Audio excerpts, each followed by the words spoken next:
Good evening and welcome to our open session at 6 p.m. And the open session of the board will start with closed session, including any action taken. No action was taken, so we'll move forward to the Pledge of Allegiance. And Ryan, will you please lead us in the Pledge of Allegiance?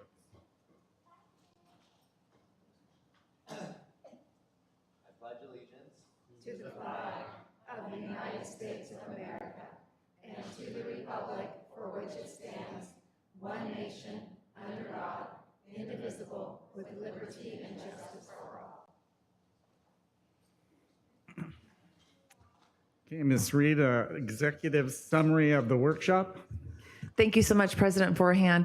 Earlier this evening, I was able to update the board on what we currently know about Proposition 28, which is the additional funding that local school districts will receive for arts staff as well as arts instruction. Really overarching is there's a lot of unknown answers currently about when we'll receive the funding from the state and the exact dollars amount, but we do plan to bring forward phase 1 of a plan to the next meeting to release what we are estimating is approximately 20% of the funding to support our arts teachers with materials and supplies for the 23-24 school year. Thank you. Moving on to action, classified personnel report, the certificated personnel report, and the administrative personnel report. Dr. Frazier. Thank you, Mr. President. Tonight I am bringing forward the classified personnel report, certificated personnel report, and the administrative personnel report as presented. Okay. Do I have a motion for approval? Approval. Second. Moved and seconded. All those in favor say aye. Aye. Opposed? Passes 5-0. D, consideration and approval of the contract for employment of Assistant Superintendent, Human Resources, and Director of Classified Personnel. Pursuant to Government Code Section 54953, Subdivision C3, the board provides the oral summary of the salary and fringe benefits for the individual selected as Assistant Superintendent, Human Resources, Dr. Ryan Wieswright. Item 7D, Assistant Superintendent, Human Resources, and Director of Classified Personnel. Term, July 1, 2023 through June 30th, 2026. The initial annual salary placement in step 1 in the amount of $213,638. Other elements of compensation include health and welfare benefits at the same level as other district employees, annual longevity stipend of $3,798 at years 17, 21, 24, and 27, annual doctoral stipend of $1,000 as applicable, mileage allowance of $411 per month, holidays, vacation, and sick leave at the same level as other assistant superintendents. Do I have a motion for approval? I'd like to move. Second. It's been moved and seconded. Any discussion? All those in favor say aye. Aye. Passes 5-0.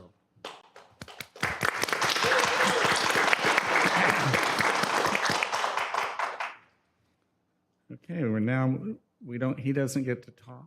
We'll do it later. Okay. Now we're starting out with reports, recognitions, and introductions. And I get to go first with my board president's report. All right, here we go. And you don't have to compete this time. I don't have to what? No student. I miss her. Oh.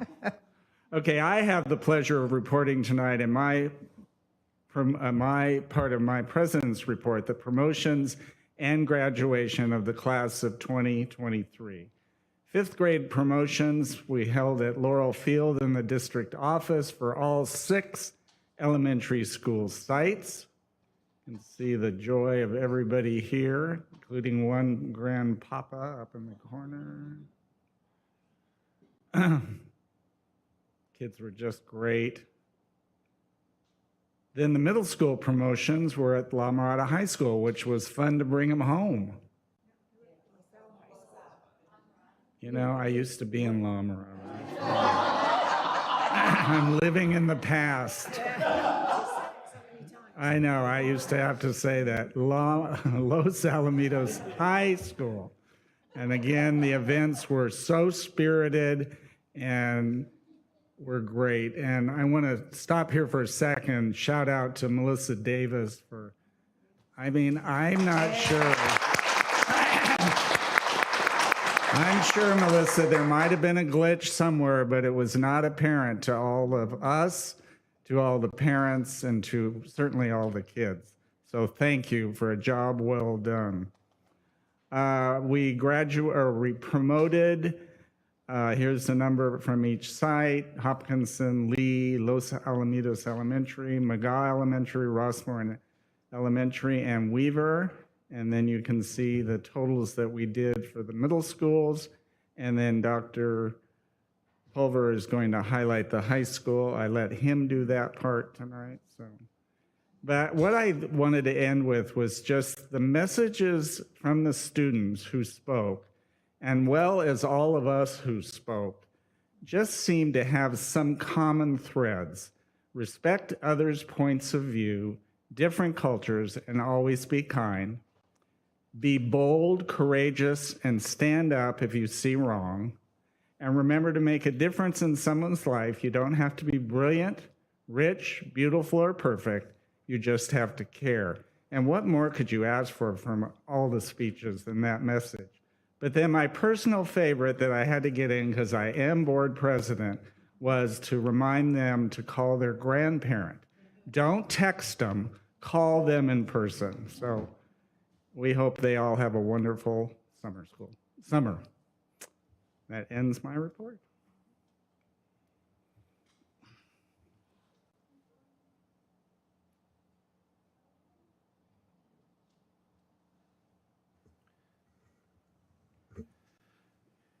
And so it leads over to the superintendent's report. And yes, I already miss Alexa Dharmapalan because normally I follow her.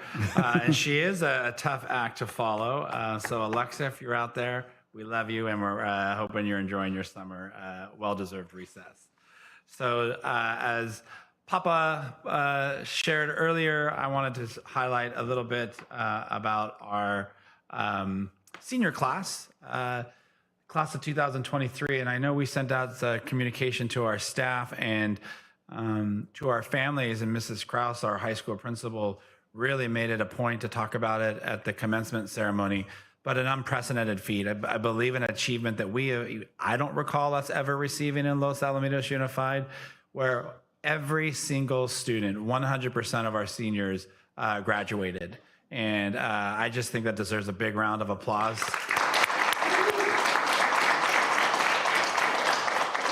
We're a district that doesn't have a continuation high school, and I don't think parents will wish that someday maybe my child will have a degree from a continuation high school. And so that's really the history of this district from our Dr. Kropp, who really at that time closed our continuation high school and wanted to find ways that within our school system that we could find ways to support our students and not wait till they get so far behind in credits to intervene. But it really is a testament all the way down to our elementary schools as well, whether it be the interventions that we've done at early ages. We know that those have lasting impact with our reading labs, as well as the systems that the high school has put in, layered systems of support to be able to support our students. And so just really, really proud, whether it be 0 and 7th period classes for Edgenuity to get them to make up credits through our skills lab, through our mentor program, our math teachers who have tutoring, a robust tutoring schedule after school in every math subject area, the Griffin lab, obviously the free tutoring that we've embarked upon the past few years online to elicit to families as well. And so really it takes our entire team, all of our staff across the schools. And one of the things we've said this year, particularly at our State of the District, is we want to make sure our schools work for all kids, not just some kids. And I don't think of another example when we could say 100% of our students reaching that culminating event of graduation. Doesn't matter if they're a student on an IEP or not. Every single student has been able to reach that, and that's really by the talent and dedication of our staff. So I want to thank our staff for that. And then I wanted to thank Ms. Nicole Pichardo, who has been able to craft this wonderful video to really just highlight and celebrate our seniors. And we have some rich traditions here in Los Al, and the traditions sometimes grow from our students, our seniors going back and visiting at the elementary schools, and really embarking upon our elementary students what it means to be a Griffin graduate, but through this community who has celebrated our students through the senior parade, then obviously the culmination of our main event, which was last Tuesday evening at the Santa Annabelle, our senior graduation. So enjoy this short little video. Graduation, you're thinking about everything that happened in the past 4 years. I think I'm really gonna miss my friends. I'm gonna cry my eyes out on my graduation day. We've been best friends for 4 years. Best friends since the first grade. It's just yesterday, I feel like, I was a freshman. If I didn't have my friends, I don't know what I would do. And so we talked all night about the rest of our lives, where we're gonna be when we turn 25. I keep thinking times will never change. Keep on thinking things will always be the same. But when we leave this year, we won't be coming back.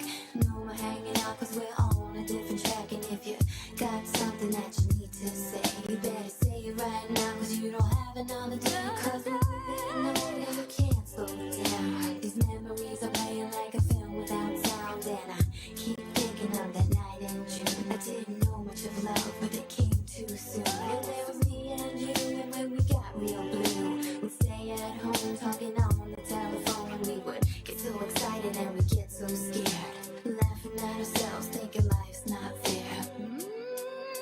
And this is how it feels. As we go, we remember all the times we had together.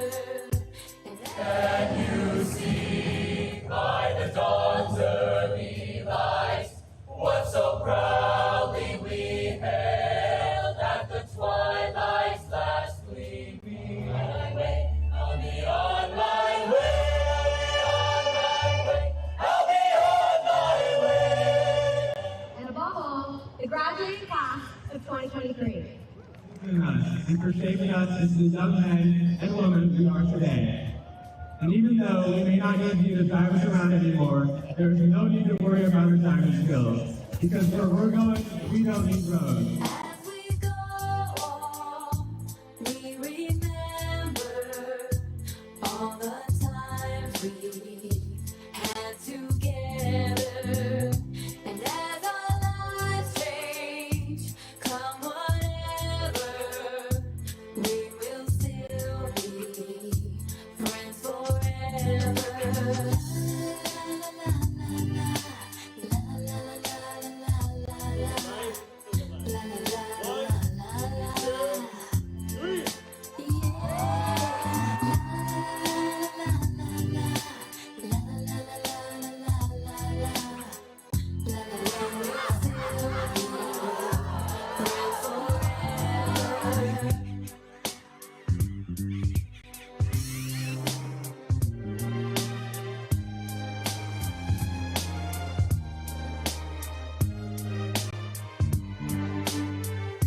When I think about the future, I think about Success. family, happiness, hopes and dreams. When I think about the future, I think about. And when I think about the future, I think about.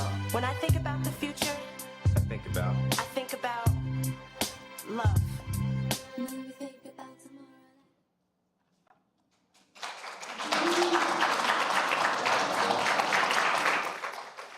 And so when you get to that 100%, it really is, I think, also the culmination of what we talk about, the 4As. Because for many of our students, I don't know if that every senior or a ninth grader wakes up every morning and says, oh my gosh, I can't wait for chemistry today.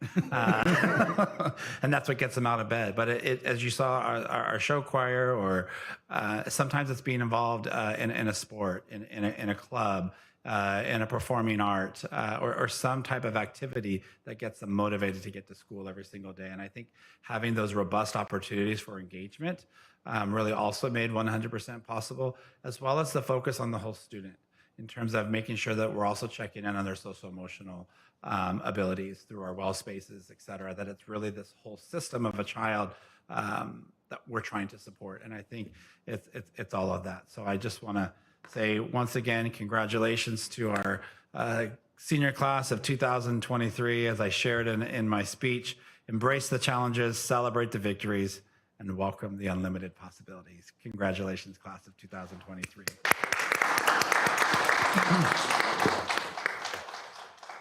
Thank you, Dr. Pulver. Now we get to introduce introduction of new Assistant Superintendent of Human Resources and Director of Classified Personnel, Dr. Ryan Weiss-Wright. Dr. Pulver.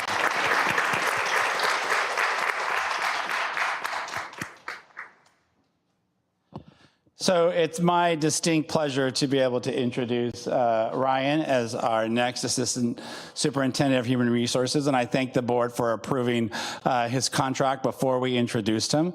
As you all know, we've been very fortunate to have exceptional staff here, and Dr. Frazier is moving beyond, and he's under sworn secrecy until tomorrow at noon to share where he's going, but we definitely wish him well and thank him for his 4 years of service. And he's worked closely, Ryan has worked closely with Dr. Frazier on our negotiations team for the last 4 years. Ryan has been worked with us as 5 years as McAuliffe principal, 15 years in education. And what I love about the role that Ryan has had is he has really diverse experiences. In those 15 years, he's worked as a secondary math teacher, an assistant principal, ASB director, elementary principal, as well as a middle school principal. So to have that breadth of experience both at elementary and secondary, I think really complements the unique needs that we have here as a unified district.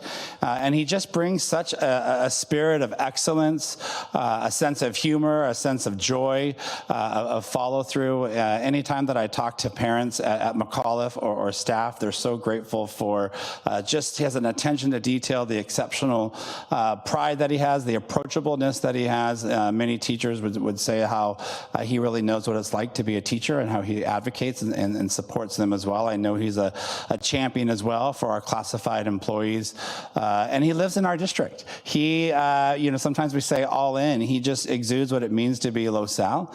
He lives within our district. His kids who are here tonight and his wife are members of the Seal Beach community as well. And actually, Ryan was a community member before he became an employee, and was so invested in this district and what it means to be a community member, as well as where you want to send your kids to school. This is also where he made a very active decision of where he wanted to call home from a professional standpoint as well. And so it's great to see so many of our principals and some of his colleagues that work with him to be here as well, to recognize the exceptional accomplishment that this is. I know Elvia, Andrea, and myself, we look forward as executive cabinet members in working with Ryan. I know our entire team of cabinet does as well. And I'm sure that Ryan's just going to do a fantastic job. And without further ado, I'd like to introduce Dr. Ryan Weiss-Wright.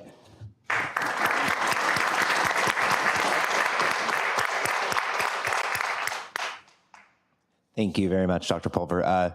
Good evening, President Forehand and our school board. I'm Dr. Pulver, Executive Cabinet, my family, our community. Thank you so much for being here. I am really, really humbled, truly, and grateful for the opportunity that's been given to me the last 5 years to serve as McAuliffe's principal. As Dr. Pulver shared, our family unit ended up here on accident. Like, we just were gonna rent this tiny little house in Seal Beach for a little while because we wanted to live by the beach, and quickly found out that it was a great place to raise kids and to call home. And then to have the opportunity to work here 5 years ago was a blessing I didn't think I would ever get. And to now be given this chance to serve our district as the assistant superintendent is really a dream come true for me. So I genuinely mean it, and I genuinely appreciate every opportunity that I've had. McAuliffe has been home for 5 years. years, and we get a little reprieve before there's another Wiesrite that will be walking the halls in the 24-25 school year. But our schools mean everything to me. It is a place that is not only home for my wife and my children, but for our best friends, our family, our neighbors, and our community. And so the work that we do in LaSalle, I feel incredibly fortunate to be a part of, to stand in partnership with our other principals and other administrators that are leading the work that makes such a difference to all of the people that I love. And so I really do want to genuinely say thank you. I'm grateful for the opportunity. I can't wait to get started. Oh, gosh, yeah.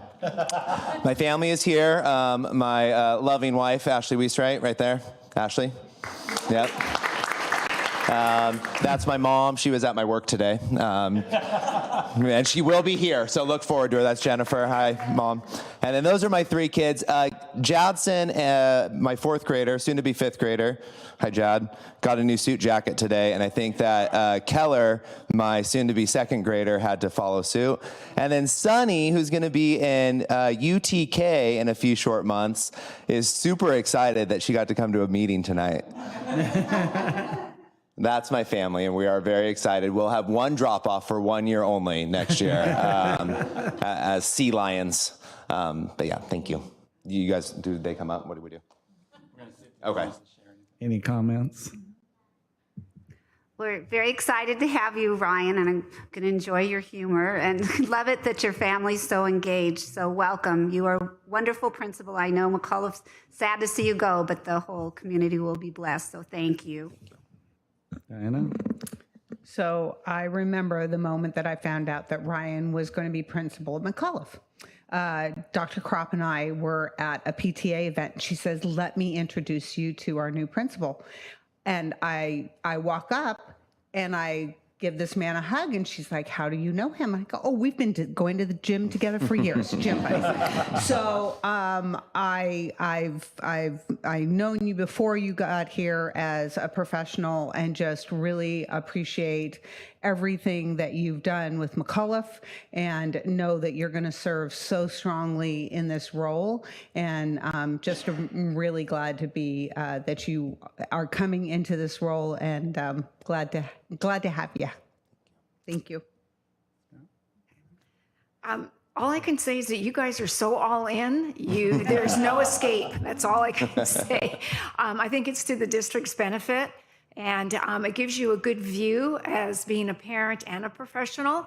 And I think your vast experience in the personnel field, dealing with all of our types of employees that we have in a school district, will serve you well. And I know that great things will be happening. So thank you. It feels like only yesterday I had to break you in as a new principal at McAuliffe. It's true. No, you did a fantastic job there. I know you do a fantastic job in HR, and I just think the district is very lucky to have someone like you working for us and living in our community. So thank you very much. Thank you, Ryan. You're a gift, excuse me, you're a gift not only to the community, to the students, to your family, and all of us. So welcome aboard. Here we go. We're still his boss. Remember that? Still his boss. Okay. Congratulations. Thank you. And if you could, maybe we could take a couple minutes to do pictures so his young kids don't have to stay through the board meeting if we just pause. So let's get your family up here to take a picture. All right. All right, we'll give a countdown for YouTube in case they had the recess on YouTube. In 5, 4, 3, 2, 1. Okay, back in session now. We're moving on to public comments, and we do have one card. Oh, board. I always miss that one. All right, I think we're starting with Marlis this time. Well, it's always joyous at the end of the year, but I want to say a very special thank you to Dr. Frazier. We wish you all the best on your new position. They're very blessed to get you. And I personally am going to miss my Dodger talk, so please feel free to send any new info my way because it's always been such a wonderful outlet to be able to talk with you about that. But we wish you all the best. You're wonderful. We focused on promotions and some of the parade and some of the things. So I'm just going to pull out a few other things, but I would like to say that the promotions and the graduations were incredibly joyous celebrations. The speakers, we all agree that we should just let the students speak because they are so eloquent. I'm not talking necessarily just about the valedictorians or the class presidents. I'm talking about the 5th graders and the 8th graders who tried out amongst fierce competition and then got up in front of hundreds or probably with middle school, 1,000 people and spoke with such eloquence, poise, and grace. I mean, it was amazing, and their messages were completely uplifting. So thank you, kids. You're all absolutely amazing. Give us great hope for the world. Senior Awards is always holds a special place in my heart, and once again, the kids are astounding. I mean, the universities they're going to, the future plans they had. I think my focus at the end of the year was, when do I get to go to the beach? So it's a completely different world now. These kids are so future-oriented, and it's really absolutely incredible. But I would like to say that there are a lot of families giving scholarships for various reasons, and they're not necessarily for academics. They're for courage, determination, resilience, a student who demonstrates a true appreciation for diversity. And I absolutely am astounded by what these kids are doing with their lives at such young ages. So Senior Awards is all encompassing of our students, and not only their academics, but their character and integrity. So it's always a pure joy and really uplifting. I wanted to take a moment to say thank you to the parents and staff at Weaver who created the memorial for Dr. Briggerman, who was the former principal there and who we lost a few years ago. I always would tease Robert that he was the Renaissance man because he was my son's Spanish teacher who put up with my son and loved him, and he was my vice principal at McAuliffe who put up with me. And at the same time he's getting his doctorate, he's learning how to cut hair and running a whole side business. But he was a person who embraced life and spread love and made everybody feel valued. I had one bad morning, and he came and covered my class at conference and I tried to explain, and he said, no need to explain. I've got you covered till you feel like coming back. And he was that kind of person who trusted and loved everyone. And so to have a special planter, and thank you, CJ, who was very instrumental in helping that happen, and the bench and the tree for him at Weaver is something that I think is really memorable.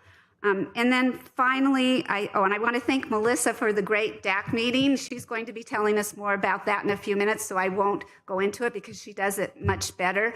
But it was a Zoom meeting that enables the committee that oversees how the funding is being dispersed. She always explains everything very well to us and so concisely and in such a positive manner. So thank you very much, Mrs. Davis.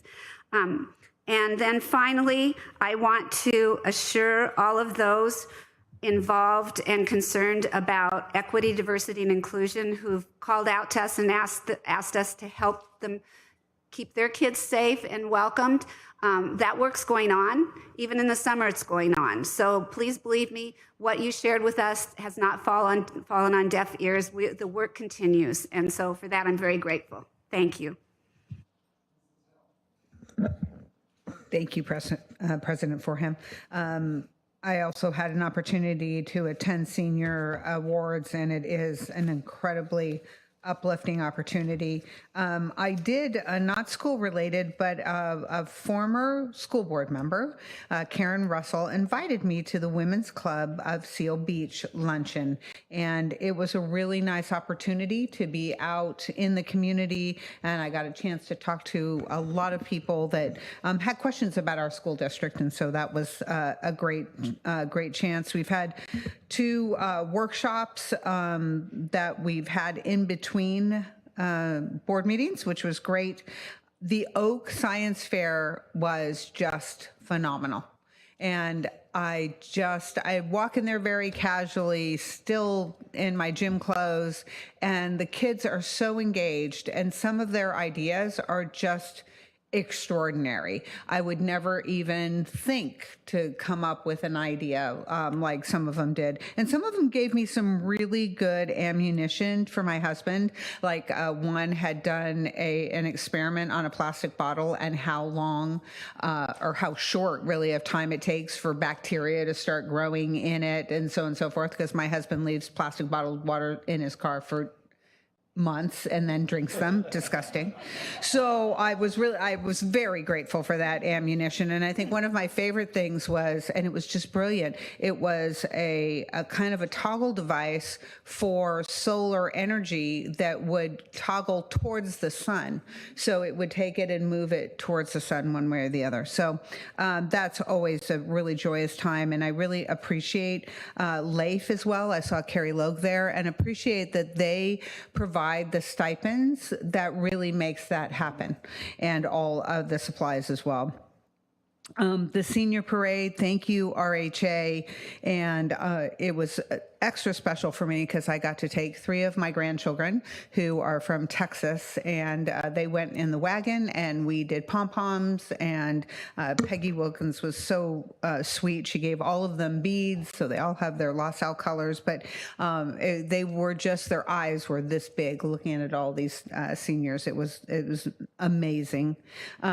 Promotions were just tremendous, and I so appreciate them, and I appreciate that each one has its own unique traditions and flair to it as well. And Mrs. Davis, thank you for all of the work. I can only imagine how much it is, and truly appreciative that we brought the middle schools back to our high school. There is just something about them promoting on the field that they're going to be going to next year that's huge. So that's it for me. Thank you.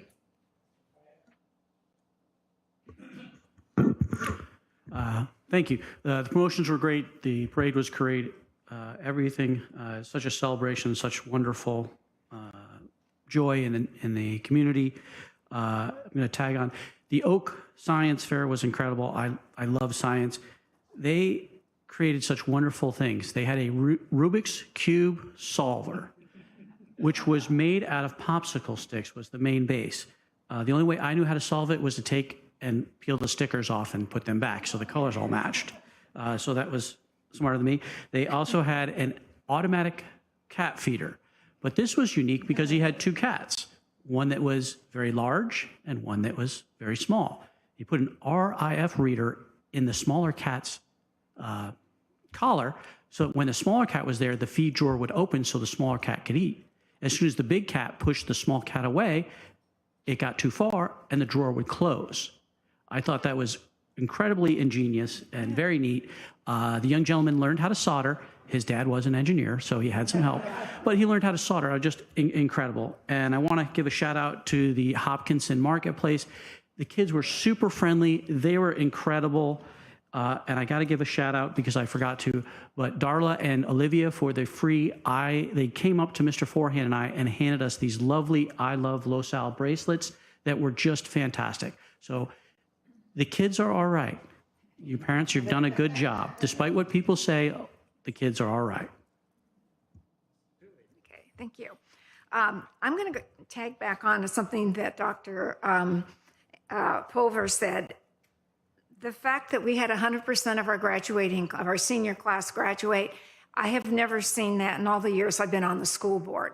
And I remember like 10, 15 years ago talking about how we can get 100% of our kids on our standardized tests to be at grade level or above, and how no one would say 100% of anything because it just seems so far-fetched.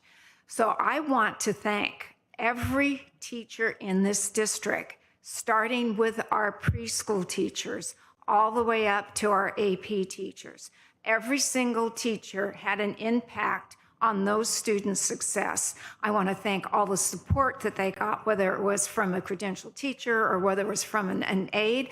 I want to thank all the principals. I want to thank the psychologists. I want to thank the students because they also worked really hard to be able to, some of them had more challenges than others, and those are the students I really want to thank and applaud for pushing through and succeeding. And I want to thank our entire community and our parents, because you helped raise these children that were able to do that. So I'm just really interested to see what next year's going to look like. But that, to me, is just so phenomenal. We should have like banners all over the place. One of the things no one else has mentioned is that I was able to attend, our middle schools have a track meet at the end of the year every year. And since I'm a proud grandmother of 2 8th graders, I had to go to the track meet. And it is so fun because there's stuff happening all over the track at the high school, and you got to figure out where the kids you care about are located, when they're going to run. And they do have 6th, 7th, and 8th grade teams. And each event, you try out for it at your home school, and then they go forward. So it is just a really fun, busy day, and it is positive competition between the two schools. So that was really great. The only other thing I'm going to talk about with the promotions and our graduations is that, again, kudos to our students and to their parents. They were so respectful and so polite. Every person I congratulated said thank you. And when I said, hope you have a great summer, most of them said, thank you, you too. And let's face it, these kids don't know who we are. And they, here's an adult shaking their hand or doing a fist bump or whatever. But they were just so incredibly polite and joyful to interact with. So thank you very much, parents. You guys did a great job, and I appreciate it.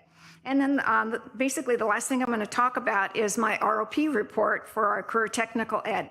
And one of the things that North Orange County Regional Occupation Program does, besides the high school career technical ed classes, we also have some adult classes.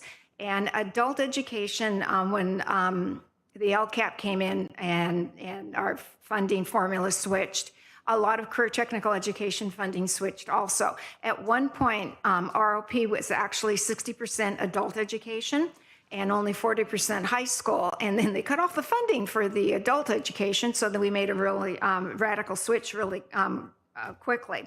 But right now they pretty much have we used to have things like, we had a culinary school that we had to close. We'd have different certificate programs. We had a cosmetology school that we had to kind of shut down.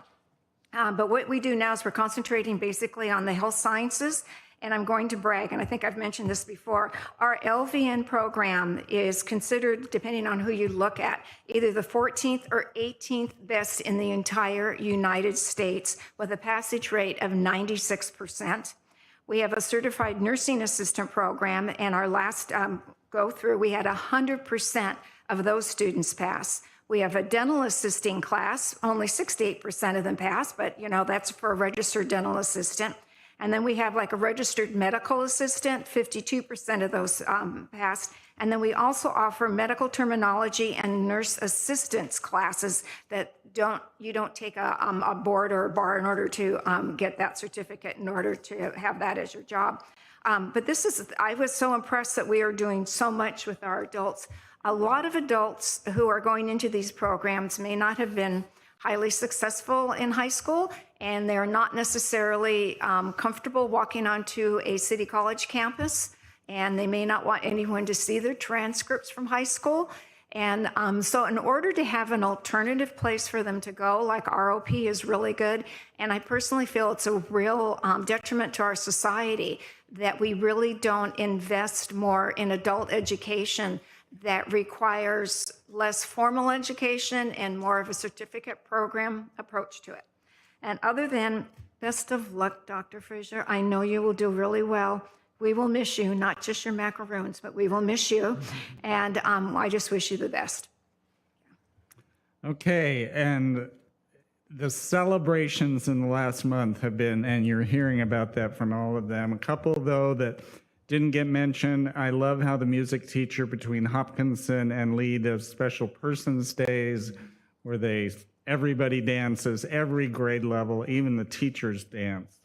I love being able to go with my 5th grade grandson to Mr. Jones' AP chemistry class and get a taste of what chemistry's like. The senior awards we've talked about, incredible. The city council, I was able to go on behalf of the youth center and the board to honor Connor Brown and his kids for every 15 minutes. The arts festivals at McAuliffe and Oak were a great demonstration of why the arts does make a difference. The parade, I'll just say, was just awesome. I've never ridden through the streets of Rossmore to such cheer. I also wanted to mention Grace did a great job on the special ed kids getting to go to the high school and participate in all kinds of activities with them. That was very heartwarming. The baccalaureate was beautiful, led by seniors who spoke well, and there's a great spirit there.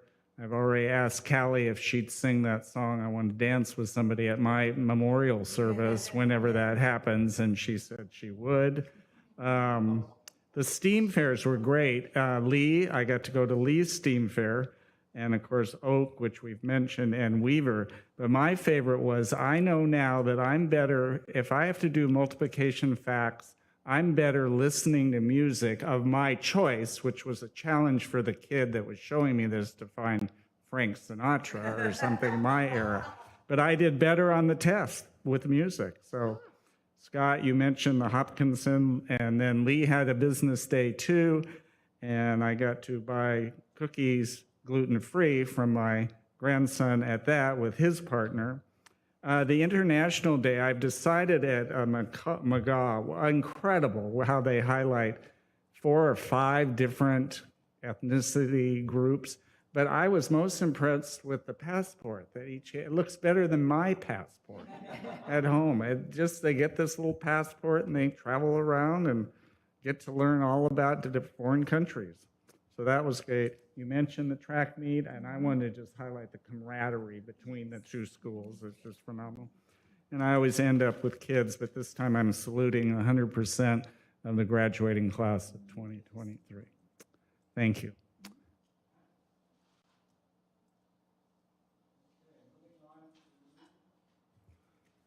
Public comments. We have one card, so just a reminder, the board welcomes input from the public. This is the opportunity for community members to provide public comment to the board on agenda items or items not listed on the agenda.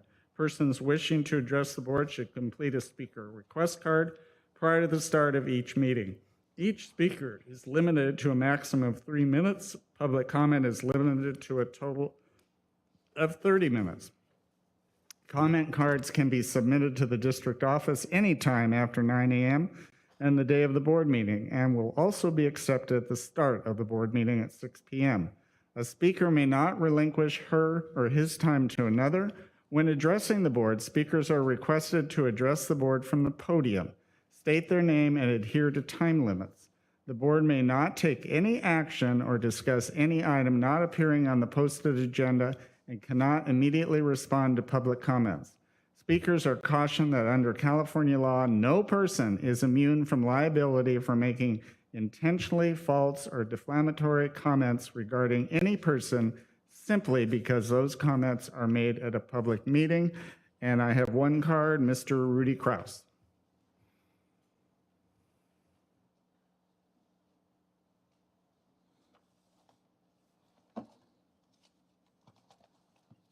Hi, my name is Rudy Kraus. I've been here before talking about COVID and vaccine science and the vaccinated and what's happening with the vaccinated. Now I'm completing my second book on the topic, COVID Solved, COVID Gain of Oxygen Function. Now I'm writing the foreword on that, so I have to tie it to what's happening geopolitically in the United States and the world, psychologically, socially, emotionally, culturally, what's happening with this cultural revolution that we're having, with this gender bender agenda and this great trans movement to trans these kids out, turn them into empty vessels. Well, you have to look at this from the ionosphere, looking down like from Google Maps, like Klaus Schwab in the World Economic Forum. I'm looking at you like you're the World Economic Forum. Klaus Schwab, Harari, his eugenicist. What are they planning? What have they been talking about? The transhumanist movement. Now, are these gender benders, are they transhumanists? No. They're not doing anything to their DNA. They're just putting on makeup. There's nothing happening. It's like putting lipstick on a pig. It's still a pig. Who are the transhumanists? The vaccinated are the transhumanists. You need to read the work by Stephen Horn, Dr. Stephen Horn, on transhumanism from 2011. I saw his documentary on that. Fantastic. Everything that he talks about in transhumanization and creating human chimeras, crossing human and animal species together, happened in 2020 with the vaccinated. Only they didn't use animals like a humanized pig or a humanized Molly or something. What they did was they crossed the species barrier using the COVID virus parasite, introducing the entire COVID parasite DNA platform into the vaccinated. They are the real transhumans. What they're doing now by talking about transhumanism is they're just slowly leaking in this concept to the public that there are transers, that people are transforming, and those people are the vaccinated. There's a 10-year incubation period on this minimum because they introduced the lentivirus. It's just like getting AIDS. 10 years down the line, now they got full-blown AIDS. Already, what is the goal here? Depopulation. Schwab wants to, look at his book, COVID-19, The Great Reset. Depop the planet from 9 billion down to 7 billion. They already got rid of 2 billion. How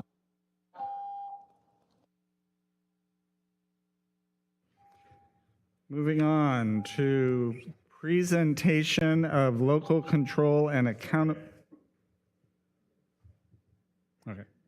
Presentation of the local control and accountability plan, the LCAP. Ms. Reed. Thank you so much, President Forehand. I'd like to welcome our Director of Assessment and Accountability, Mrs. Melissa Davis, to the podium. Mrs. Davis is really the one who oversees and writes this really laborious plan in partnership with support from our business services team. This is a plan that is written out in 3 years at a time. We update it annually, and it really does outline measurable goals and services that we use to receive our local control funding formula. And so I'd like to turn it over at this point to Mrs. Davis. Perfect. Good evening, President Forehand, members of the board, Dr. Pulver, and cabinet. It is my pleasure to present to you tonight the Local Control Accountability Plan for the 23-24 school year, also known as the LCAP. So the 23-24 LCAP is the third year of the 3-year cycle of the LCAP that started in 2021.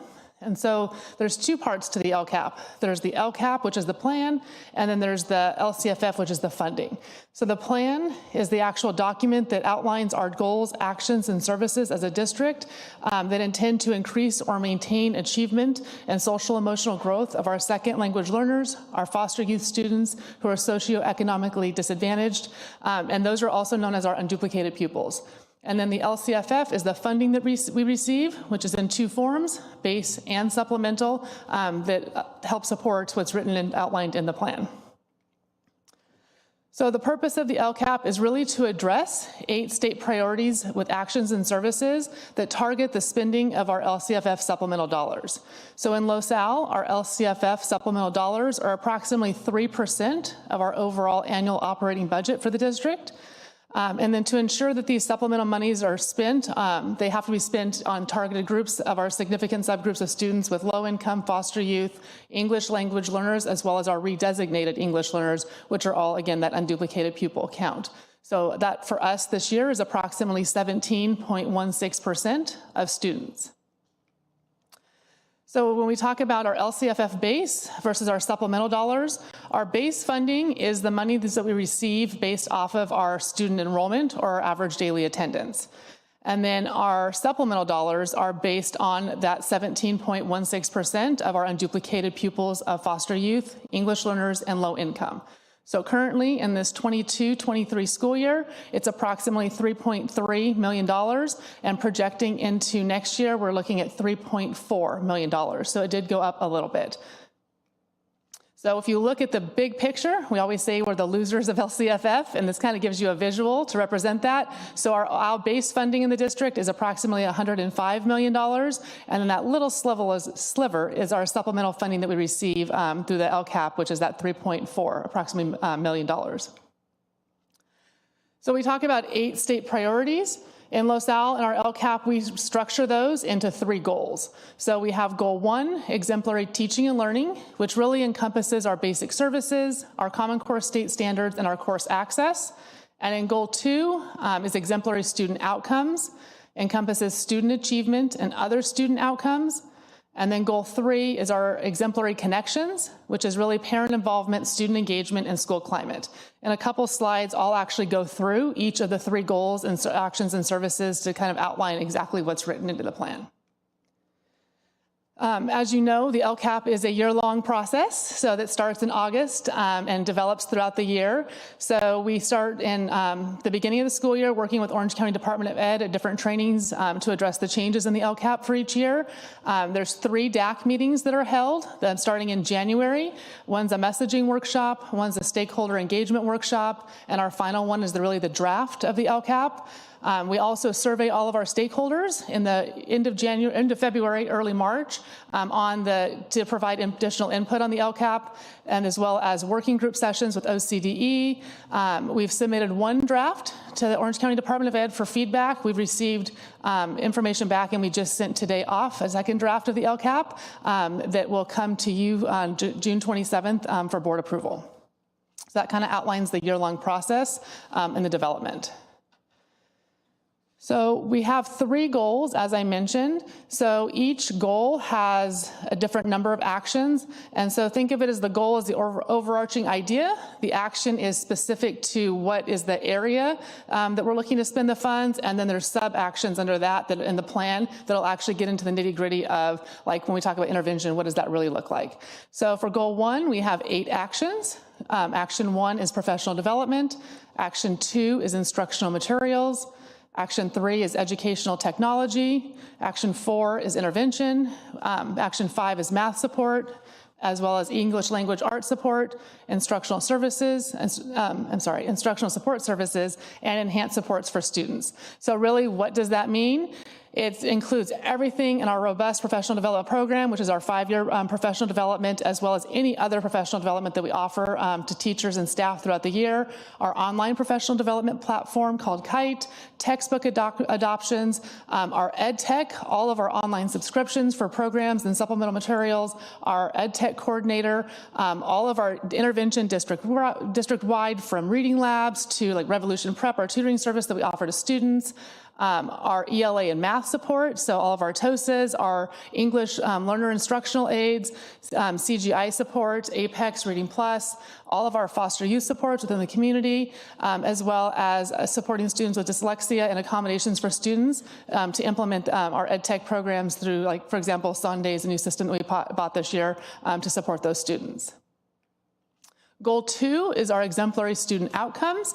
We have 5 actions: district benchmarks and collaboration, increased A through G completion, increased AP access, our co-top model, and all of our career technical education, and Project Lead the Way, as well as our STEAM. So that really looks, if you look at it a little more in depth, all of our custom district benchmarks that we administer 3 times a year. Currently, we're in the middle of the realignment of our grade 11 ELA and math benchmarks, college readiness counselor at the high school for unduplicated pupils, our A through G completion, AP access and course completion, our co-taught classes, our CTE pathways, which would include the expansion going into next year of our elementary schools through the media centers. Goal 3 is exemplary connections, which is 7 actions: student engagement, parent engagement, student safety, a healthy and drug-free learning environment, student mental health, student social emotional well-being, and transportation. If you recall, last year in the development of the LCAP, this is the biggest change we had, or addition, was the student mental health and the social emotional well-being coming out of the district advisory committee. That was a voice that we heard from all of our stakeholders, and so that was new in the second year of our 3-year cycle. And so what that really looks like is anything to connect students to school. So whether it's all district events, clubs, athletics, arts, challenge success, parent education nights, all aspects of student safety, from random drug testing to our SART meetings, our SARB meetings, CPR certification, the nicotine cessation courses, restorative practices, cyber safety, attendance incentives across the district, student mental health from supports as well as increased counseling service as well and awareness, and then our student social emotional well-being. So our SEL curriculum, our well spaces, and then transportation for students to and from school. So you'll notice if you've looked back at the LCAP from last year to this year, there's not a huge difference. We've added in a few different actions, but this is the end of a 3-year cycle, which means going into next year, we'll start a whole new plan and a whole new 3-year cycle where we really dig deep at revamping all of our goals and actions and seeing what we want to keep and what needs to be changed going into the 24-25 school year. But really, when you look at the LCAP overall, it's 3% of our overall operating budget, which is approximately a little over $3 million. It's annually updated and sets goals for the district and for sites over a 3-year time period that's really intended to meet the needs of our unduplicated pupils, which is that 17.16% of students. And in LaSalle, our approach to the LCAP is really just best first instruction for all students. And so we do that by encompassing our 3 LCAP goals of exemplary teaching and learning, student outcomes, and student connections. Are there any questions? Diana. Yes. So first of all, Melissa, thank you. I remember the first time we had to do this and how incredibly confusing it was. And I also really appreciate that we have found a way to utilize this money that really helps support all students wherever they may be. My question is about the unduplicated count. 2, that seems to be higher than last year, if I recall correctly. It's actually a little bit down. It was was a little closer to 18%, I think, last year, and it's down to 17. We anticipated last year being higher because with COVID, there was a delay in reclassification of some of our English language students. And so the numbers were a little higher last year, and it dropped a little bit this year. Okay.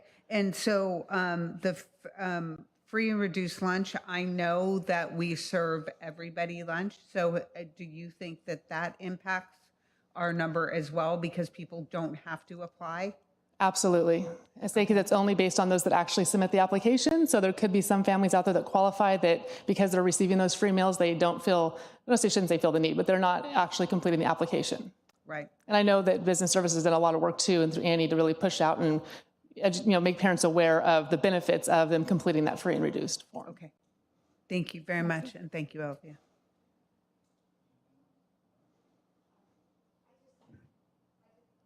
I just need to learn how to turn my microphone. I just want to thank you again, because this is a year-long process, and it's like what Mrs. Hill said when it first started, they kept changing templates and things where I'm just trying to do my job and you won't even let me put the answers in. So you really have this well-defined and you communicate it really well because if we have newer people on the DAC committee, they feel comfortable asking questions and you answer them and they all kind of go, oh, okay. So I want to really appreciate the work and effort you've put into this. This is your baby now and it's looking good. Thank you. Yes. And they're going to add a mid-year in next year, Anything else? just to make it fun. Thank you, Melissa. Great job. Thank you. Okay, next B, we're going to public hearing on the Los Alamitos Unified School District Local Control and Accountability Plan. I'm going to gavel out. Do we have any comments from the public? Then you have to gavel back. Oh, gavel back into the public hearing. Hearing no one. Gavel out. And we'll move. Just keep hitting it. All right, any other discussion? Moving on. Okay. C, presentation of the proposed Los Alamitos Unified School District annual budget for the 23-24 fiscal year. This presentation will provide us information, provide the board and the public the budget prior to the public hearing. Oh, you got there. Right here. Ms. Galicia. Thank you, Mr. President. Good evening, esteemed board members, executive cabinet, and guests. I'm honored to be here today to present our proposed 23-24 annual budget. And before I get started, once again, I want to thank Myra for her tireless commitment to providing all this information for this presentation. So thank you so much, and for the fiscal services staff that they work extremely hard to get this going. So it seems like it was just yesterday that I presented the 22-23 fiscal year annual report, and here we are once again. So as you know, every year the governor provides a proposed budget in January for the 23-24 fiscal year.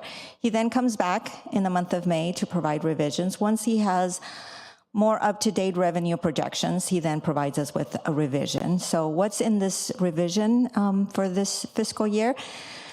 Obviously, we know that the state revenues are coming much lower than anticipated. There is a shortfall of $31 million, much higher than it was projected back in January. Of course, the Department of Finance, as well as legislative analysts, have forecast that revenues are going to continue to slow. And although they are not projecting a recession, they still anticipate caution as we develop our budgets. One of the major components of this, the uncertainty of the budget, is the postponement of the personal income tax and corporate tax returns that have been postponed up until October, which means $42 million of these revenues are not going to be accounted for until the fall of this calendar year. But despite the uncertainty, the Governor Newsom has stated that education falls into the category of an investment to protect. So that's good news. What is in the governor's K-12 spending plan? We are fortunate that the governor is anticipating to fully fund the 8.22% COLA, which is a statutory COLA. Normally, we get statutory COLA, but sometimes we don't get that funded by the governor. So this year, he is proposing to fully fund the statutory COLA, which is a cost of $4 billion. But how does he anticipate to fund that $4 billion? Is by proposing cuts to the two one-time programs that we have already received partial funding. So the Arts Music Discretionary Block Grant is anticipated to be reduced by 50%. For us as a district, we were anticipating to receive $5.8 million. That is going to be reduced to $2.9 million. We have already received $2.8 million. So most likely the state is going to be holding that revenue if it does turn out to end up being in the enacted budget. The Learning Recovery Block Grant is being proposed to be reduced by 32%. For us, that means a $1.2 million reduction, which is not good. You probably heard that the legislature has come up with an agreement since yesterday.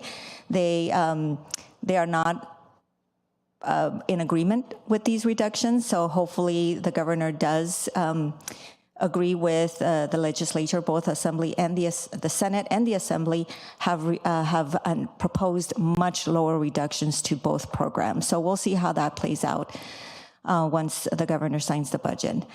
In addition to, we also have a small reduction in the Prop 28, but like Mrs. Reed mentioned in her presentation, there's so much unknowns at this time.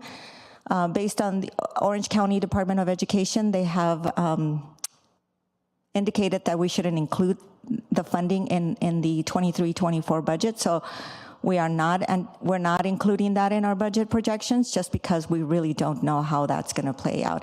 And like I mentioned earlier, it is based on the minimum guarantee of Prop 98 total funding 1%. So if that's unknown at this particular moment, of course the funding is still unknown. Yes, Mrs. Hill? I thought that I heard Andrea say that we would spend the 20%. We could spend the 20. We can set up. We haven't set up a budget. We could create a budget, but we don't have the funds. So for 23-24, we could definitely roll out 20%. We are going to get the funding. That for sure we know we're going to receive, but we just don't know how much. So allocating 20% is a safe assumption to make at this particular moment. 80% of it would be unknown But you're at this still time. guessing 20% of something you don't know. Exactly. Got it. All right. In addition, there is a small reduction. We're receiving $300 million. Well, $300 million is being reduced from the TK expansion and TK staff due to lower enrollment projections. For us, that's about maybe $60,000 to $75,000 decrease in our total budget. What is good to hear is that the governor is continuing to fund the universal meals, the expanded learning opportunity program, and of course, universal TK. What's also good news is special education, the AB 602 funding, which is the bulk of our special ed allocation, is being provided the 8.22% COLA, which for us, it is $820 per ADA is now being increased to $887 per ADA. So here's a quick little summary of the comparison between January and May revision. So the LCFF total funding as a state was anticipated to be $5.04 billion in the January budget. Now for the May revision, it's come down to $4.04 billion. Prop 98 minimum guarantee, as you can see from the 3 years in 23-24, back in January, he was anticipating to fund $108.8 billion. Now it's $106.8. And the reduction, even though he is providing the 8.22% COLA, the bulk of the reduction is really due to the declining of enrollment across the state. They're taking that into consideration, that there is a decline in enrollment across the state.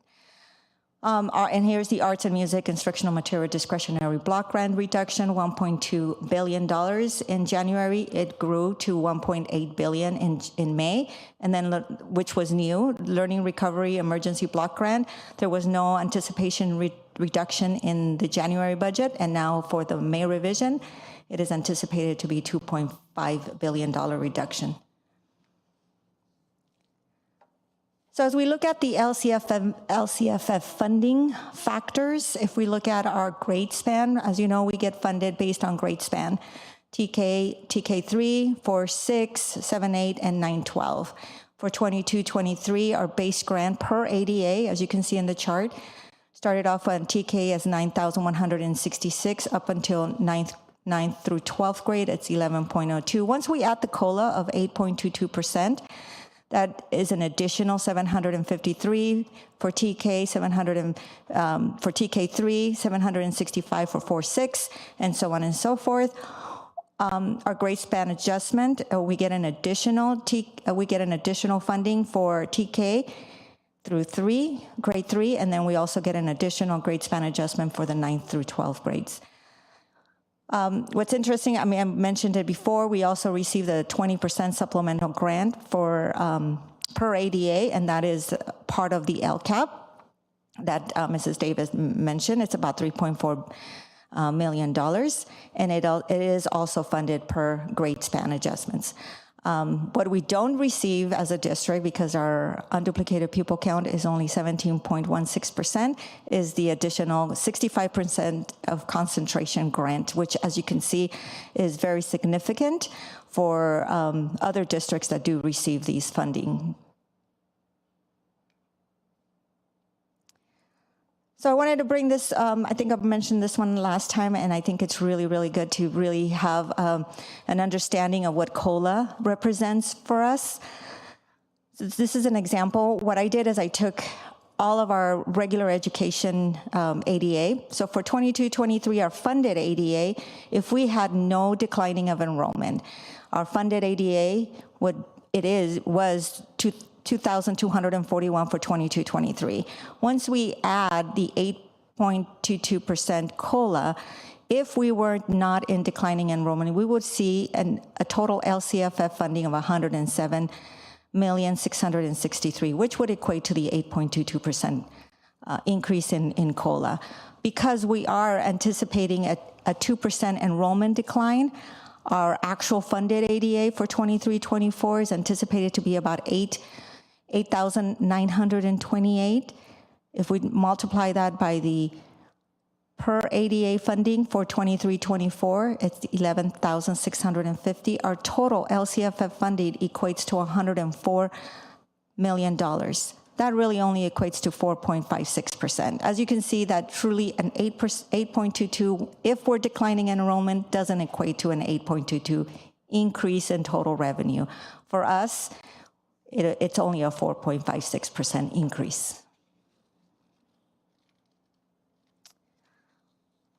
Overall, what does the LCFF mean for Los Alamitos? Once we add all of our projected ADA, which we also include our MPSs and county-sponsored programs, our LCFF per student is anticipated to be for the 23-24 fiscal year at $11,661 per ADA. Our projected 3-year average is anticipated to be $9,020.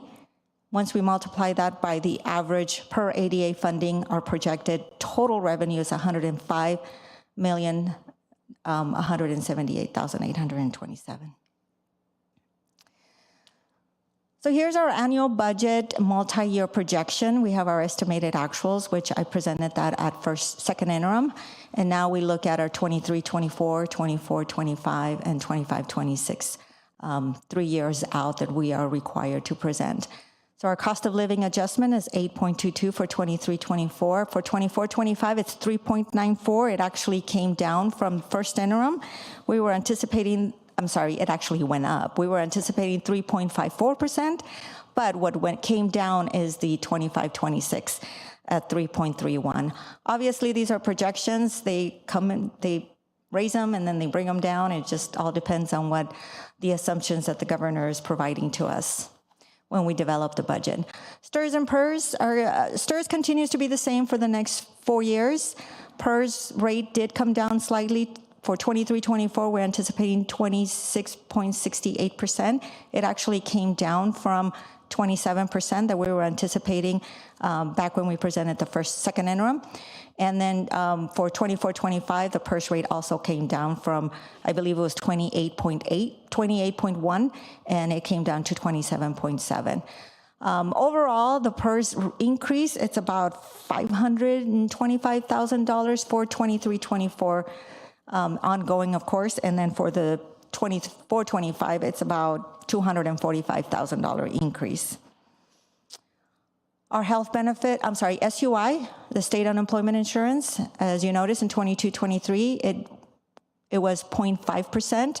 We're fortunate now that it's kind of, as unemployment is, the rates are going down, now the unemployment rate has come down to 0.05%, which is about a $300,000 savings to the district, which is good news. I don't know if you remember a couple years ago, I almost had a heart attack because it was anticipated to be 1.23% throughout every year. So I'm very happy to see that gradually come down to what it was at 0.05%. And then our health benefit per employee cost for 22-23, we are estimating that number to continue to be $15,903. And then we project out about 11% increase every year going forward. Our enrollment projections, we are declining. We anticipate stabilizing in the 24-25 going into the 25-26. As you can see, it's about 50 students less, whereas this year we're anticipating about 148 students less, and then the following year about 105 students less, and then 50-something students the following year. We're hopeful that our enrollment does increase. We have been monitoring really closely to make sure that our projections are accurate or as close as possible. We continue to see our funded ADA based on a 3-year average. So as you can tell, that 3-year average is going to eventually catch up to us. Yes, Mrs. Hill. Elvia, just back to the projected ADA, can you just give us a brief idea of where you get that data that helps you determine the decrease? How we determine the funded ADA? So what we do... No, how you determine where the declining enrollment, excuse me. Well, we use a roll-up formula. So our first graders become our second graders, our second graders become our third. And then we do look at our demographic company. They provide us with a moderate or conservative approach for their enrollment projections. And we look at both of them to make sure. We've actually been really close to their moderate projections from Davis Demographics, I believe is the company we use. Decision Insight, that's right, PowerScores, that's correct. So we use the demographic company. They provide us a report, and then we kind of analyze it. I first do we do our own projections based on the roll-ups. Okay. And then I compare it to their report and see where we're completely off. And we've been really close to, I believe one year we were exactly the same. Okay. Amazingly enough. Thank you. That's very helpful. Thank you. So I've shown this multiple times. This is our enrollment, actual P2 ADA, and our funded ADA. And as you can see, the red line, and then the actual P2, which is the blue line, and the funded ADA is the green line. Eventually, that green line is slowly coming down to be the way it used to be back in 1819. As you can see, our funded ADA was based on prior year or current year, whichever one was better, right? So we would always use the prior year because our declining enrollment always made our funded ADA lower in that particular year. So we would use the higher of. So as you can see in 1819, the green line is right in the middle of the blue and the red, which is our enrollment and our actual P2. During COVID, when they allowed us the relief, the ADA relief and the hold harmless provisions, the funded ADA was much higher than our actual P2 ADA and our enrollment. So now we're going to start to see that funded ADA slowly decline. For 22-23, we're still projecting that 9,252. It's still a projection until we finalize our annual attendance report, because some of the ADA reported is based on annual report, not P2. So that 9,252 could change slightly, but our enrollment is actual and our P2 is actual, which is 8,495. And then of course, then we project out for the remainder of the 3 years, the 23 and 24 and 24, 25. Those are all our best guess and our best projections. And it's still based on a 95% rate of attendance. So because 22-23, our overall rate of attendance was 95%, give or take. It was lower in the lower grades, and it was slightly higher, but as an average, it was still within 95%. So we're still projecting 95% across the board in the next 3 years. We are hoping that we can increase that, and we can increase that for students to come to school. And as you know, with COVID, we were really telling parents to keep kids in school if they were sick, to keep them home. So that didn't help, but hopefully we could see an increase in our rate of attendance going forward. So here's our multi-year projections for the unrestricted general fund. So for 23-24 and 24-25 and 25-26.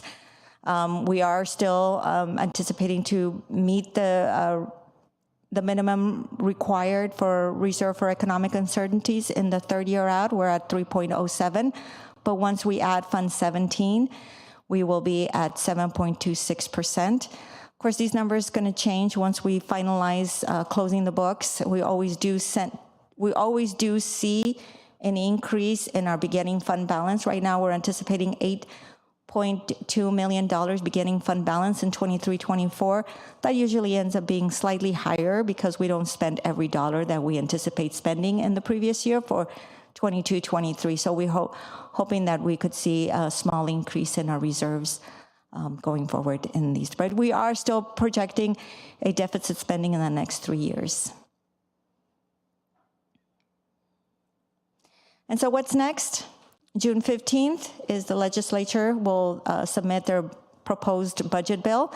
And like I said yesterday, they did come up with an agreement, but on June 15th, both have to actually vote on that budget bill and then present it to the governor. So then the governor has time to review it, veto any bills, and then provide his enacted budget and pass it by July 1st. Of course, June 27th, we will bring the entire budget, and you're going to approve the LCAP and our proposed budget on June 27th. And then, like I mentioned, on July 1st, the governor should sign and enact the state budget. And by September 12th, we would have finalized our 22-23 final numbers, and we will present our 22-23 unaudited actuals. And then if there's any revisions to the budget, by then, based on the enacted budget, we will bring those forward. If there's significant changes, we would come back to the board and provide a quick little summary of what those changes were within the 45 days of the governor signing the enacted budget. If there aren't significant changes, we will just come back and present a revised budget on September 12th. And then, of course, on December 12th, sorry, I said September, and then December 12th, we will come back with our first interim, and then on sometime in March, we will come back with our second interim report for the 23-24 fiscal year. And with that, do you have any questions? Thank you. Good job. Lots of information. My head's spinning, but that's okay. Thank you. Okay, we're now moving on to D, where it's a public hearing on the proposed Los Alamitos Unified School District's annual budget for the 23-24 fiscal year. I will gavel out. Now I'll gavel in to the public hearing. Anybody? Anybody? Nobody? I'll gavel out of the public hearing and back into the meeting. Did I get it? Okay. All right. Okay, now we're going to tackle consent. Here we go.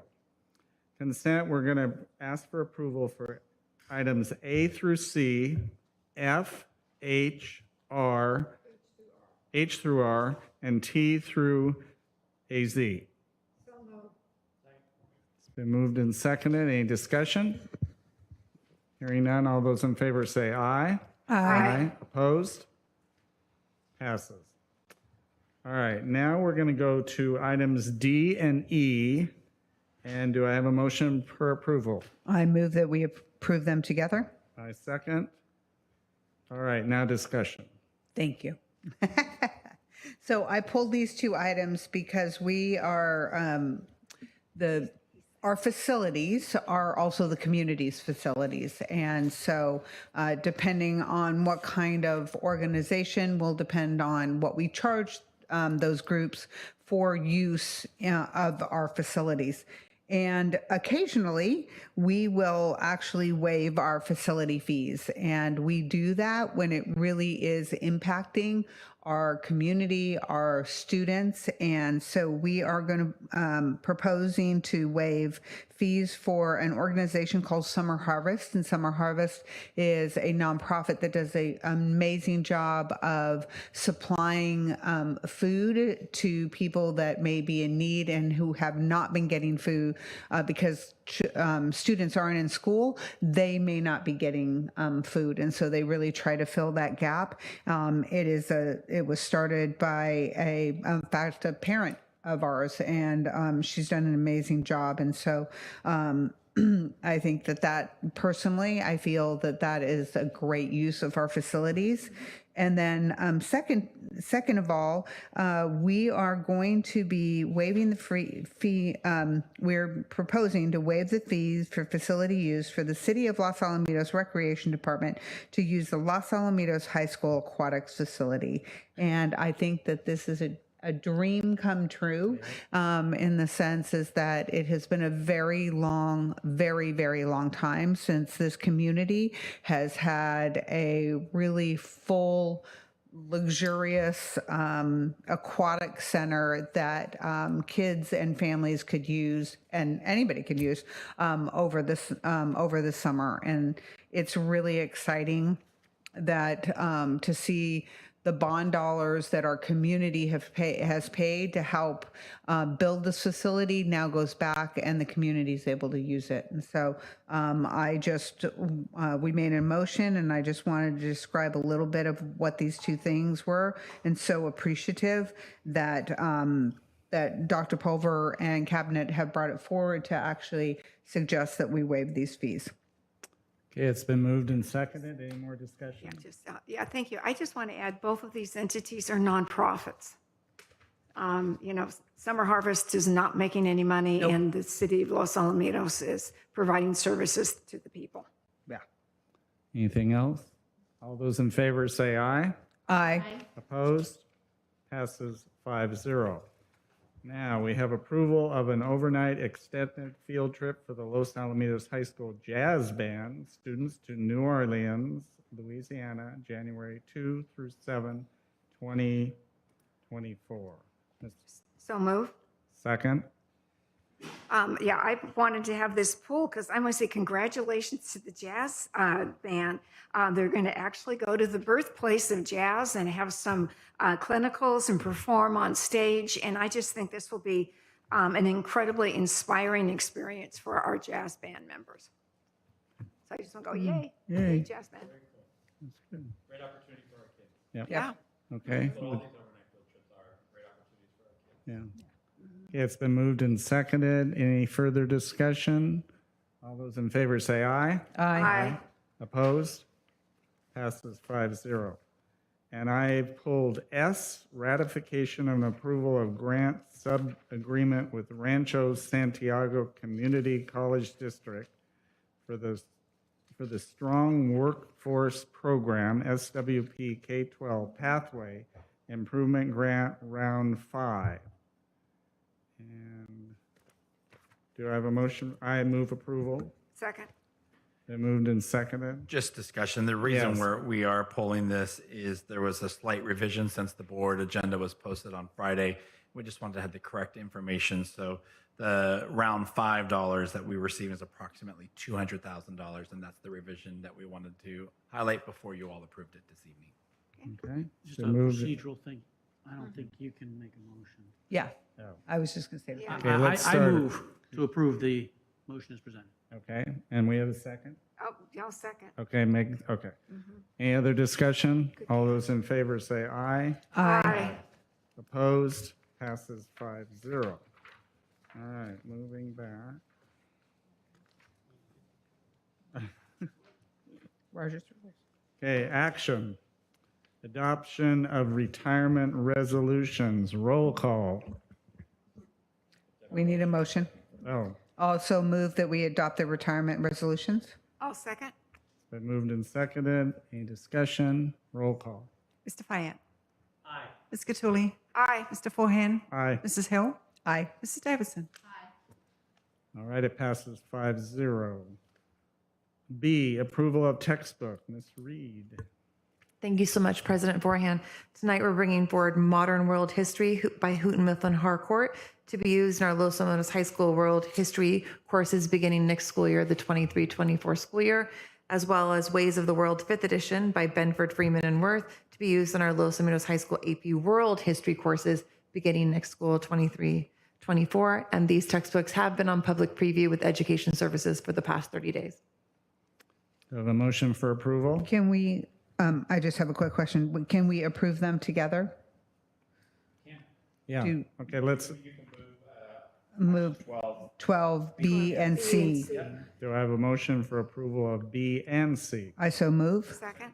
Been moved and seconded. Any discussion? Ms. David?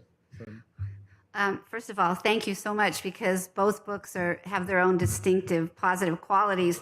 The AP text definitely is differentiated from the other one and really shows a college level challenge academically as far as critical thinking. And so for me, it was affirmation or like a clear imprint distinction between a college prep class and an AP class, because the college prep book asks great questions and gives techniques for synthesizing and processing, whereas the other one raises really higher level global kind of questions and issues, ask them to look at evidence and consider the quality of the evidence, and really high level thinking. So they are both great choices for the classes that they're going to be used in. So thank you very much, and thank all the teachers. I was about to say, really, the people who do the hard work in that area would be our world history teams who review the publishers that we bring forward and then pilot them in their classroom. Okay. It's been moved and seconded. Any discussion further? No. All those in favor say aye. Aye. Opposed? Passes 5-0. Moving on to D, second reading and approval of revised board policy 51317, weapons and dangerous instruments. Dr. Pulver. Thank you, Mr. President, esteemed members of the board. As you know, we were updating our board policies, and we get our updates from CSBA, who keeps abreast of the different laws that change. And at our last board meeting, when we took a look at the first reading, one of the items that was unchanged was a section within there that we had prior that gives us an opportunity to relook at it to see, is this an area that we want to maintain or make changes? And so the area that the board really had discussion about was in the advanced permission of a possession of a weapon for educational purposes. And that provision of the policy really stated that a student, if they wanted to bring a real firearm, obviously unloaded, et cetera, for an educational value, that they would have to put a written request in within 5 days prior to the site principal. And the principal would have to make a determination if they deemed that that would be appropriate educational purpose. The discussion at that meeting was whether or not that even is appropriate or not.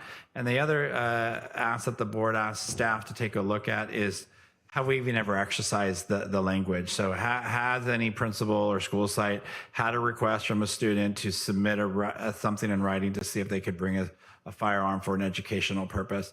And our staff looked into it, and not a single student has ever asked that. So we've not exercised this provision.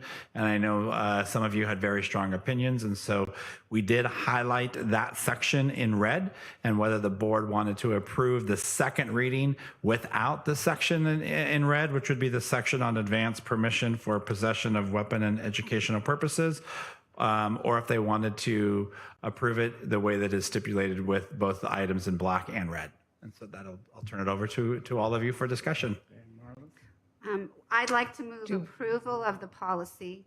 With the elimination of that section, it's totally unnecessary, and in this climate, I think is a negative message. So I'd like removal of the advanced permission for possession of a weapon for educational purposes. Moved and seconded. Further discussion? I'll just say that this is one of the things that I brought up, and just wanting to really look deeper into it. I appreciate staff, and I appreciate the feedback that we've had going forward, and I've heard what other board members have said, and I feel satisfied, and I'm comfortable with taking this session up. Okay, good. So it's been moved and seconded. Any further discussion? All those in favor say aye. Aye. Opposed? Passes 5-0. All right, now we're going to go to a bunch of second readings, and I get to lump E, F, G, H, I, J, K, and L all together with your permission. So do I have a motion to approve all of those? I'll second. Moved and seconded. Any discussion? All those in favor say aye. Aye. Opposed? Passes 5-0. M, approval of first reading of revised board policy 5121, grades, evaluation of student achievement. Ms. Reed. Thank you so much, President Forehand. Tonight we are bringing forward both board policy 5121 and the administrative regulation 5121 for the board's first reading. I'd like to highlight a few of the changes that are involved in the board policy and administrative regulation, and also just really share that these changes were through months of discourse with staff regarding grading procedures, regarding collaboration over classroom management plans. And I also scheduled over 6 open loop out collaboration times at all 3 of our secondary sites, as well as additional ones here at the district office, to also garner additional staff input. We have, in addition, sent out 2 different drafts of the board policy and administrative regulation and opened those up to staff feedback as we're working through this process. And so the language here is not taken lightly, and really has been through months of garnering input from our teaching staff as well. And so the changes really clearly outline expectations for teachers to collaborate with grade level and/or department course-alike teams to develop management plans that are distributed to our families and students. We also updated grades for achievement at the K3 level to represent current report card marks, 3 for meeting standards, 2 for approaching standards, and 1 for limited attainability of standards. And that work had already been done in a much larger report card committee with over 32 elementary teachers participating. So that was really just an update of the language. We added specific grade point cut marks that outline plus and minuses for each of our whole letter grades so that those are done consistently across grades 4 through 12, dependent of who the classroom teacher or course would be. And then we also added the following language. Semester ending grades will be rounded from 0.5 or higher when between letter grades. Teachers can use grading scales that benefit student grade reporting outcomes at their discretion, as outlined in their management plans, and when doing so, do not have to round from 0.5 or higher when between grades. And this is really just to ensure the equitability of a distribution of a letter grade for our students in course-alike grades. So that if a student, for example, who maybe received an 89.5 in one course from one teacher wouldn't receive a different letter grade than a student receiving an 89.5 for that same course with a different practitioner leading the course. And so it really was just a pleasure. I want to thank all of our staff who came out and provided input. We also did a survey with staff before starting this work to really just gauge where our staff's practice was when assigning letter grades, as well as plus and minuses. And in today's college admissions era, when students are no longer submitting standardized testing scores or results of advanced placement scores, the true admission tool to California public universities is a student's transcripts, and a letter grade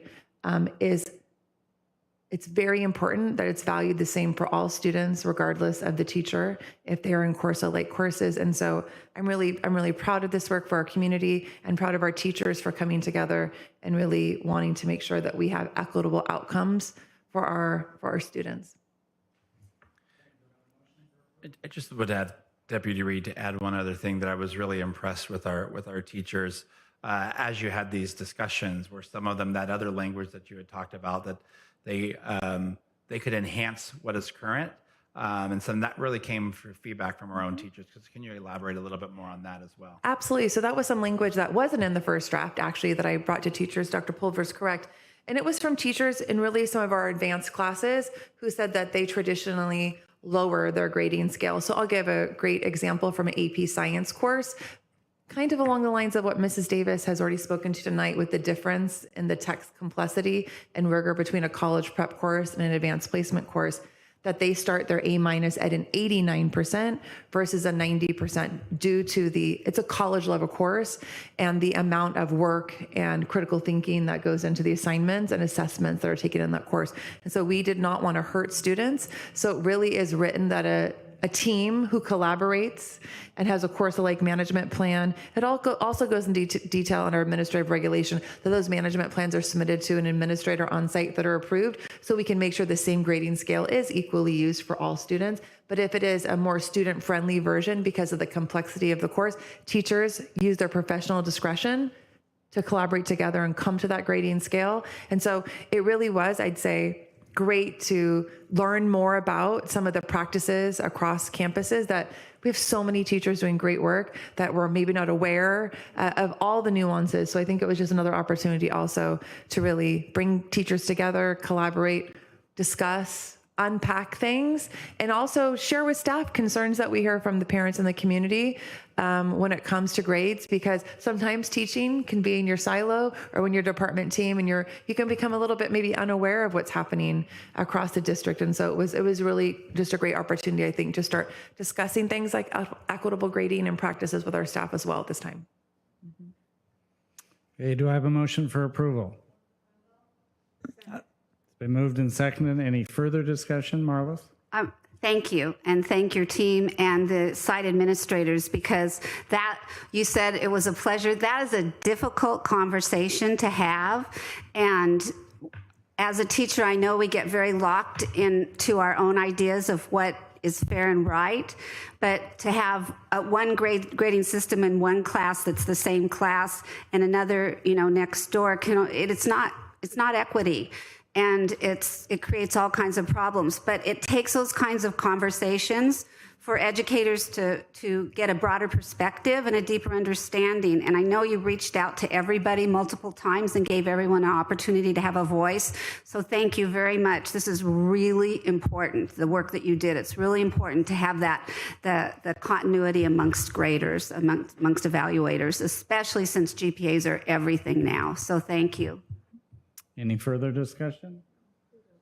Kudos, right. All those in favor say aye. Aye. Opposed?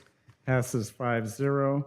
Moving right on to the approval to submit the consolidated app, CONAP, for categorical aid program for 22-23 and winter release. Ms. Reed. Thank you so much, President Forehand. Each year we come to the board and we ask for the submission and the release of our CONAP, our consolidated program. This is funding that we receive for specific programming within districts such as EL funding. And so coming to bring that forward annually for the release and application. Okay. Do I have a motion to approve? I'll second. It's been moved and seconded. Any discussion? Hearing none. All those in favor say aye. Aye. Opposed? Passed 5-0. Moving on to O, Declaration of Need for Fully Qualified Educators 23-24. Thank you, Mr. President. This is our yearly declaration that we file with the California Commission on Teaching Credentialing. And basically what it does is it outlines and kind of itemizes any teachers that we might have on an emergency permit. Do I have a motion for approval? Also move. It's been moved and seconded. Any discussion? Hearing none. All those in favor say aye. Aye. Opposed? Passes 5-0. P, approval of Memorandum of Understanding and MOU between the Los Alamitos Unified School District and the Los Alamitos Education Association, LAEA, concerning high school teacher split assignments to provide services year-round social science. Dr. Frazier. Thank you, Mr. President. Yes, we're bringing forward this approval of the MOU. This is our Griffin Connections program, and so this allows us to keep our kids in-house over the summer and extend our teacher school year, work year by splitting it up. Do you have a motion for approval? I so move. Moved and seconded. Any discussion? All those in favor say aye. Aye. Opposed? Passes 5-0.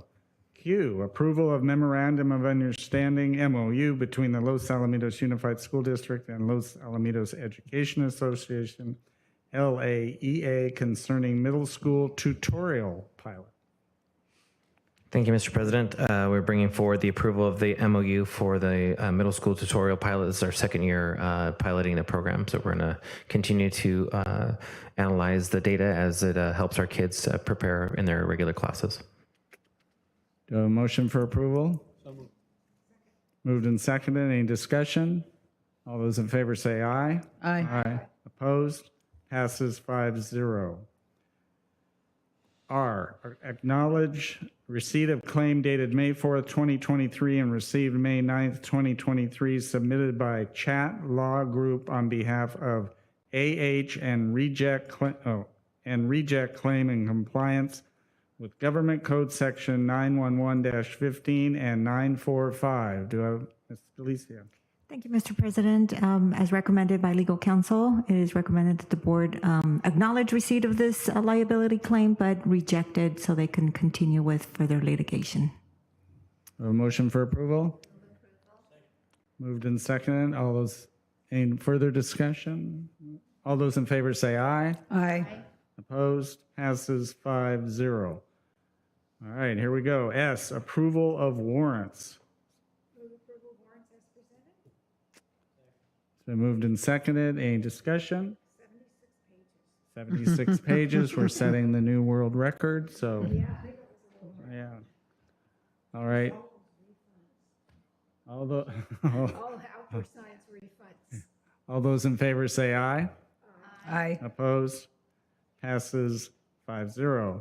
Acceptance of donations. Here are our donations. Every penny helps.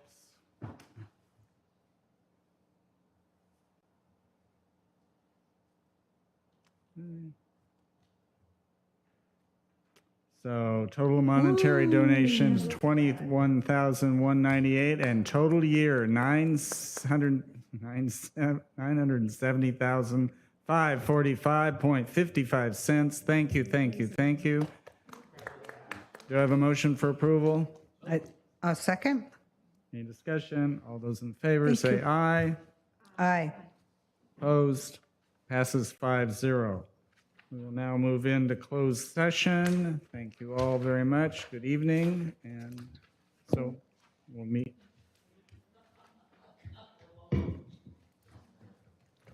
We'll be back out to report. We'll be back out to report. We'll have a report out after closed session. Diana, do you want to sign?